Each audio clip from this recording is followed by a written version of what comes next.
വെളിപ്പാട് അധ്യായം 11. പിന്നെ ദണ്ഡുപോലെയുള്ള ഒരു കോൽ എന്റെ കയ്യിൽ കിട്ടി കല്പന ലഭിച്ചത്, നീ എഴുന്നേറ്റ് ദൈവത്തിന്റെ ആലയത്തെയും യാഗപീഠത്തെയും അതിൽ നമസ്കരിക്കുന്നവരെയും അളക്കുക. ആലയത്തിന് പുറത്തുള്ള പ്രാകാരം അളക്കാതെ വിട്ടേക്ക. അത് ജാതികൾക്ക് കൊടുത്തിരിക്കുന്നു. അവർ വിശുദ്ധ നഗരത്തെ 42 മാസം ചവിട്ടും. അന്ന് ഞാൻ എന്റെ 2 സാക്ഷികൾക്കും വരം നൽകും. അവർ രട്ടുടുത്തുംകൊണ്ട് 1260 ദിവസം പ്രവചിക്കും. അവർ ഭൂമിയുടെ കർത്താവിന്റെ സന്നിധിയിൽ നിൽക്കുന്ന 2 ഒലിവ് വൃക്ഷവും 2 നിലവിളക്കുമാകുന്നു. ആരെങ്കിലും അവർക്ക് ദോഷം ചെയ്യുവാൻ ഇച്ഛിച്ചാൽ അവരുടെ വായിൽ നിന്ന് തീ പുറപ്പെട്ട് അവരുടെ ശത്രുക്കളെ ദഹിപ്പിച്ചു കളയും. അവർക്ക് ദോഷം വരുത്തുവാൻ ഇച്ഛിക്കുന്നവൻ ഇങ്ങനെ മരിക്കേണ്ടിവരും. അവരുടെ പ്രവചനകാലത്ത് മഴ പെയ്യാതവണ്ണം ആകാശം അടച്ചുകളവാൻ അവർക്കധികാരമുണ്ട്.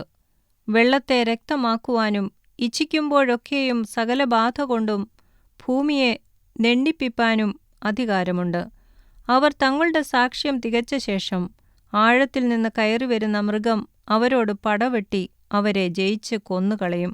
അവരുടെ കർത്താവ് ക്രൂശിക്കപ്പെട്ടതും ആത്മീകമായി സോദോം എന്നും മിസ്രയീം എന്നും പേരുള്ളതുമായ മഹാനഗരത്തിന്റെ വീഥിയിൽ അവരുടെ ശവം കിടക്കും.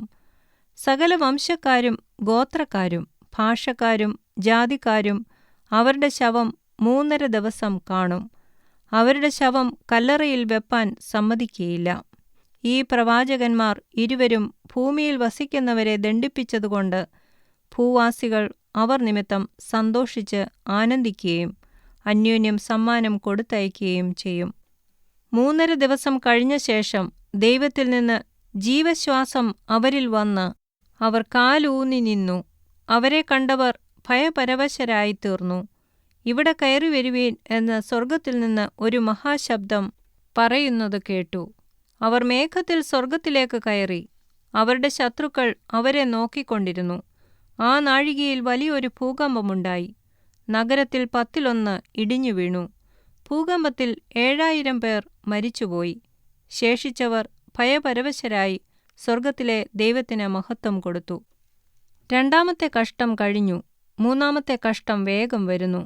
7-ാമത്തെ ദൂതൻ ഊതിയപ്പോൾ ലോകരാജ്യത്വം നമ്മുടെ കർത്താവിനും അവന്റെ ക്രിസ്തുവിനും ആയിത്തീർന്നിരിക്കുന്നു.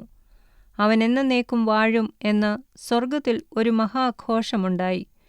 ദൈവസന്നിധിയിൽ സിംഹാസനങ്ങളിൽ ഇരിക്കുന്ന 24 മൂപ്പന്മാരും കവിണ്ണു വീണ് ദൈവത്തെ നമസ്കരിച്ചു പറഞ്ഞത്, സർവശക്തിയുള്ള കർത്താവായ ദൈവമേ, ഇരിക്കുന്നവനും ഇരുന്നവനുമായുള്ളോവേ, നീ മഹാശക്തി ധരിച്ചു വാഴുകയാൽ ഞങ്ങൾ നിന്നെ സ്തുതിക്കുന്നു.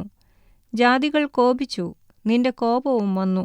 മരിച്ചവരെ ന്യായം വിധിപ്പാനും നിന്റെ ദാസന്മാരായ പ്രവാചകന്മാർക്കും വിശുദ്ധന്മാർക്കും ചെറിയവരും വലിയവരുമായി നിന്റെ ഭക്തന്മാർക്കും പ്രതിഫലം കൊടുപ്പാനും ഭൂമിയെ നശിപ്പിക്കുന്നവരെ നശിപ്പിപ്പാനുമുള്ള കാലവും വന്നു. അപ്പോൾ സ്വർഗത്തിലെ ദേവാലയം തുറന്നു. അവന്റെ നിയമപെട്ടകം അവന്റെ ആലയത്തിൽ പ്രത്യക്ഷമായി. മിന്നലും നാദവും ഇടിമുഴക്കവും ഭൂകമ്പവും വലിയ കന്മഴയും ഉണ്ടായി.